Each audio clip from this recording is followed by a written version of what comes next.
এত কিছু সরঞ্জাম দেখে নিশ্চয়ই ভাবছেন আমি কি রান্না করতে চলেছি। আশা করি এই সবগুলো দেখার পর আপনারা হয়তো বুঝতে পেরেছেন। হ্যাঁ, ঠিকই ধরেছেন, আমি আজকে রান্না করব পালক পনির, একদম পাঞ্জাবি স্টাইলে। তো পালক পনির আমরা যেটা খাই অনেক সময় ঠিকঠাক মশলাপাতি দেওয়া হয় না, ওই জন্য সেই স্টাইল মানে সেই স্বাদটা আসে না।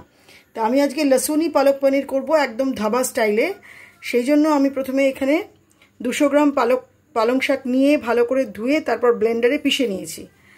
আমার এখানে 150 গ্রাম মতো পনির আমি গোল গোল করে এই চৌকো চৌকো করে কেটে নিয়েছি। এই রান্নায় মশলাতে আমার লাগবে পেঁয়াজ কুচোনো, আমার লাগবে গুঁড়ো মশলা, যেরম যেরম লাগবে আমি পরপর দেখাচ্ছি। হলুদ গুঁড়ো লাগবে, শুকনো লঙ্কা গুঁড়ো লাগবে, গোলমরিচের গুঁড়ো লাগবে আর ধনে গুঁড়ো লাগবে। ফোড়নে আমার লাগবে তেজপাতা 2টো, গোটা জিরে, শুকনো লঙ্কা 3টে নিয়েছি, কারণ প্রথমে একটা দেব তারপর 2টো দেব। লাগবে বেশ কিছুটা কাসুরি মেথি। তারপরে আমার এখানে লাগবে হচ্ছে এটা হচ্ছে ফ্রেশ ক্রিম, আমুলের বাটার, আমি আমুলের ক্রিমটা নিয়েছি। আপনারা যদি দুধের মালাই থাকে দুধের শর্ট দেন তাহলেও হবে। এখানে আমি নিয়েছি 2.5 চামচ মতো টক দই, এখানে আমি নিয়েছি রসুন কুচোনো, এখানে নিয়েছি আদা বাটা, এখানে নিয়েছি একটা বড় টমেটো কুচিয়ে, আর নিয়েছি 2টো কাঁচা লঙ্কা কুচোনো। কাঁচা লঙ্কা আপনারা পেস্টও করে নিতে পারেন। আর এটা যখন আমি পিষেছি এখানে তার সাথে আমি কিছুটা ধনেপাতাও একসাথে পিষে নিয়েছি। কাঁচা লঙ্কাটা আমি তখন দিতে ভুলে গেছিলাম বলে কাঁচা লঙ্কাটা আমি আলাদা করে কুচিয়ে নিয়েছি। আমি 2টো কাঁচা লঙ্কা দিয়েছি কারণ যেহেতু গোলমরিচ প্লাস শুকনো লঙ্কার গুঁড়ো আছে। আপনারা যদি ঝাল বেশি খান তাহলে ঝাল বেশি দিতে পারেন। আজকে রান্না করব পালক পনির, আর আমি আছি সংযুক্তা আপনাদের সাথে। চলুন তাহলে রান্নাটা স্টার্ট করা যাক। আমি কড়াইতে সাদা তেল দিয়েছি 2 পলা মতো, আর দিয়েছি আমি 1 চামচ এর থেকে একটু কম দেশি ঘি। আপনারা সর্ষের তেলেও করতে পারেন, কিন্তু যেহেতু আমি একদম ধাবা স্টাইলে করছি, পাঞ্জাবি ধাবা স্টাইলে, সেই জন্য সাদা তেল আর ঘি দুটো আমি মিলিয়ে দিলাম। যখন গরম হয়ে যাবে তখন ফার্স্টে এখানে দিতে হবে জিরে। জিরে দিয়ে একটু নাড়াচাড়া করব। আগে একটু আমি এখানে জিরেটা দেওয়ার পরেই দিতে হবে পেঁয়াজ। আমি এখানে একটা বড় পেঁয়াজ কুচিয়ে নিয়েছি, পেঁয়াজটা ভাজবো। ঘি দিলে কি হয়, খুব সুন্দর একটা গন্ধ হয়। আর পাঞ্জাবি রান্নায় ওরা তো ঘি অবশ্যই করে দেয়, আর এটা আমার একদম দেশি ঘি, সেই জন্য আমি ঘিটা এখানে দিলাম। এবার এটাকে ভেজে নেবো, কিন্তু খুব পেঁয়াজটাকে একেবারে পুড়িয়ে ফেলবেন না, মানে একদম পুরো লাল লাল হবে না, একটু নরম হলেই মানে তারপরে আমি অন্য মশলাগুলো এক এক করে দেবো। যখন ভাজা ভাজা হয়ে যাবে তখন মানে পুরো একদম লাল লাল হবে না, মোটামুটি ভাজা ভাজা হয়ে গেলে তখন সেখানে দেব টমেটো দিয়ে টমেটোর সাথে কাঁচা লঙ্কাটাও দিয়ে দেবো, কারণ যেহেতু আমি কাঁচা লঙ্কা পালং শাকের সাথে বাটিনি সেই জন্য কাঁচা লঙ্কাটাও এখন দিয়ে দিলাম। এবার এরকম যখন নাড়তে নাড়তে, যেহেতু টমেটো দিয়েছি আমাকে নুনটা এখনই দিতে হবে, তাহলে যাতে টমেটোটা গলে যায়। আপনারা চাইলে টমেটোটাকে পেস্ট করেও দিতে পারেন, কিন্তু আমার মনে হয় এরম করে দিয়ে খালি এরমভাবে ভেঙে ভেঙে দিলে তার স্বাদ একটা ভালো হয়, মানে আরও ভালো লাগে। অনেকক্ষণ ধরে একটু সিমে আঁচে করবেন। এরপরে আমাকে এখানে দিতে হবে আদা বাটা। আমি এতটা মতো আদা বাটা দিয়ে দিলাম, মানে ওই ধরুন 1 ইঞ্চি 1.5 ইঞ্চি মতো আদা আমি এখানে দিলাম। আদাটা প্রথমে দিইনি, কারণ পুড়ে গেলে ভালো লাগবে না স্বাদ, ওই জন্য টমেটোর যে রসটা তার সাথে আদাটাকে দিলাম, তাহলে আদাটা পোড়া পোড়া লাগবে না। এবার এগুলোকে আবার মিক্স আপ করবো, ভালো করে মেশাবো। এখন মশলাগুলো সবটাই প্রায় পেস্টের মতো হয়ে গেছে, পুরো পেস্ট মতো অনেকটা হয়ে গেছে। এবারে মানে ধরুন 70% মতো যখন মশলাটা পেস্ট হবে তখন এখানে আমার যে সেদ্ধ করা পালং শাক প্লাস বেটে নেওয়া গ্রাইন্ড করে নেওয়া সেই পালং শাকটা এবারে দিয়ে দেবো।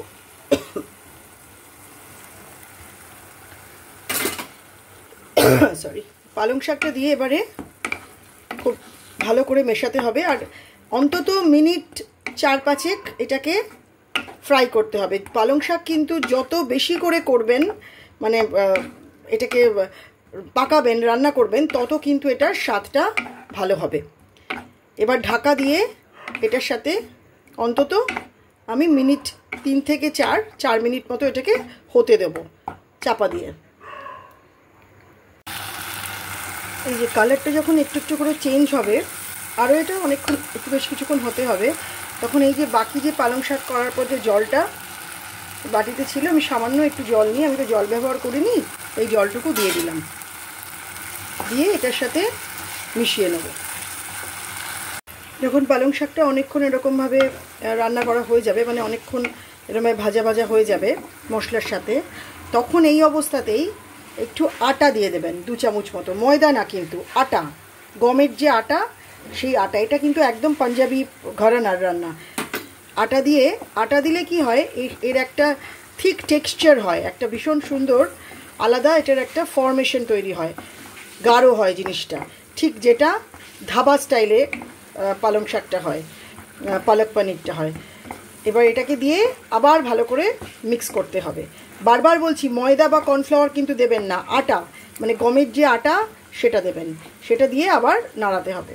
এটা দেওয়ার ফলে এর কালারটাও যেরকম চেঞ্জ হবে, আর এটা খুব ঠিক হবে, ঠিক যেরকমভাবে আমরা সরসো শাক, পাঞ্জাবিরা আপনারা যারা গেছেন পাঞ্জাবে তারা হয়তো খেয়েছেন সরসো শাক বা পালক পনির, ওদের পালক পনিরের কালারটা এই কালারটা আসবে আটা দেওয়াতে। আচ্ছা, এরপরে আমাকে দিতে হবে দই। আমি এখানে 2.5 চামচ মতো দই নিয়েছি আমার পালং শাক আর পনিরের মতো। এবার এই দইটা এখানে দিয়ে দিতে হবে। পরিমাণ বেশি হলে একটু বেশি দেবেন, পরিমাণ কম হলে একটু কম দেবেন। এবার দইটা দিয়েও ঠিক এভাবে খুব ভালো করে এটার সাথে মিশিয়ে নিতে হবে। যখন এরকম দেখুন তেলটা পুরো ছাড়ছে, তখন মানে অনেকক্ষণ ধরে যখন কষানো হয়ে যাবে পালং শাকটা ওই মশলার সাথে, তার মানে তেল ছেড়ে দিচ্ছে যখন, ঠিক সে এরকম অবস্থায় আমরা পনিরগুলো দিয়ে দেবো। পনিরটা ভাজলে ঠিক স্বাদ লাগে না পালক পনিরে, এরকম কাঁচা পনির দিলেই এর স্বাদটা বেশি ভালো হয়। স্পেশালি আমি যখন লসুনি পনির বা লসুনি পালক পনির যখন করছি ধাবা স্টাইলে, তখন কিন্তু এটা কাঁচাই দেবেন। অনেকে ভাজা দেয়, সেটা আপনাদের চয়েসের উপর, আপনারা চাইলে ভাজা দিতে পারেন, কিন্তু এটা কাঁচা দিলে এটার স্বাদটা বেশি ভালো হয়। এভাবে পুরো এটাকে ভালো করে মিশিয়ে নেব পনিরটাকে পালং শাকের সাথে। এরপর হচ্ছে এর একটা ফাইনাল ট্রিক, সেটা এবার দেখাবো।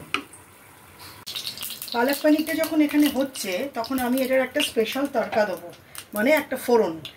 একটা আলাদা করে ফ্রাই প্যানে বেশ কিছুটা ঘি নিয়েছি, অন্তত এক চামচ মতো তো নিয়েইছি। এবারে এখানে 3টে শুকনো লঙ্কা দিতে হবে, একটা তেজপাতা দিতে হবে, আর দিতে হবে যেটা স্পেশাল রসুন। যেহেতু এটা লসুনি ব্যাপারটা আছে, এটাকে একটু ভালো করে এখানটা ভেজে নিতে হবে এই মশলাটা দিয়ে। কি না, শুকনো লঙ্কা, রসুন আর তেজপাতা। রসুন আপনারা কুচিও দিতে পারেন, আমি এটাকে একটুখানি থেতো করে রেখেছি। আর একটু এবার এটা দিয়ে, এটা যখন এরকম হয়ে যাবে তখন এটাকে এর মধ্যে দিয়ে দিতে হবে।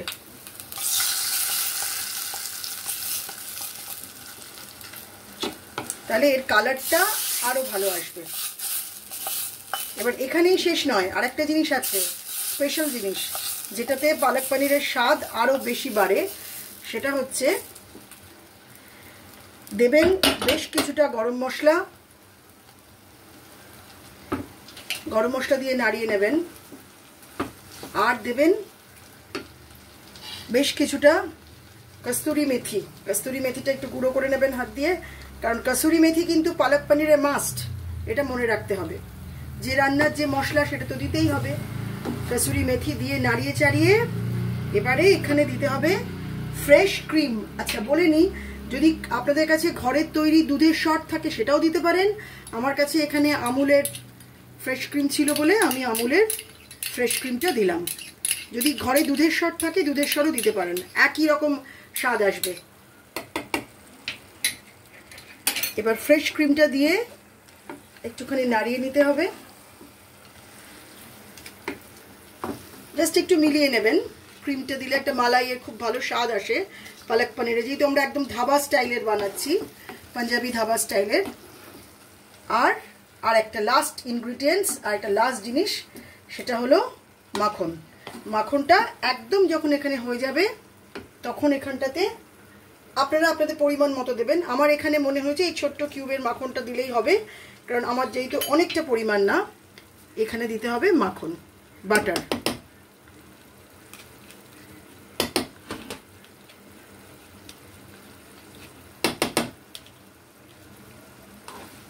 বাটারটা দিয়ে একটু মিশিয়ে নেবেন,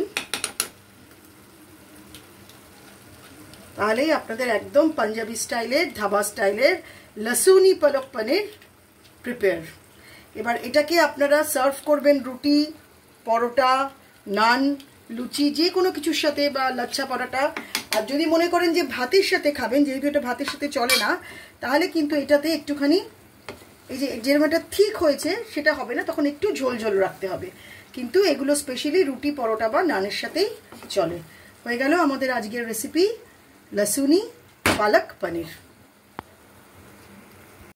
আমাদের লসুনি পালক পনির কমপ্লিট। অবশ্যই করে এটা বানাবেন, খাবেন, খাওয়াবেন, আর কীরকম লাগলো সেটা বলবেন। এটা একদম পাঞ্জাবি ধাবা স্টাইলে বানিয়েছি। যদি ভালো লাগে একটু কমেন্ট করবেন, আমারও ভালো লাগবে। আবার মনে হবে যে নেক্সট আরেকটা কিছু করি। আর অবশ্যই করে যদি ভালো লেগে থাকে আমার রান্নাগুলো, তাহলে সাবস্ক্রাইব করবেন, তাহলে পরের রান্নাটাও চটপট আপনাদের নোটিফিকেশনে চলে আসবে। সবাই খুব ভালো থাকবেন, আনন্দে থাকবেন, খুশিতে থাকবেন, খাওয়া দাওয়ার মধ্যে থাকবেন। দেখা হচ্ছে খুব শিগগিরই আরও আরেকটা নতুন ভিডিও নিয়ে সুধা লীলার হেসেলে।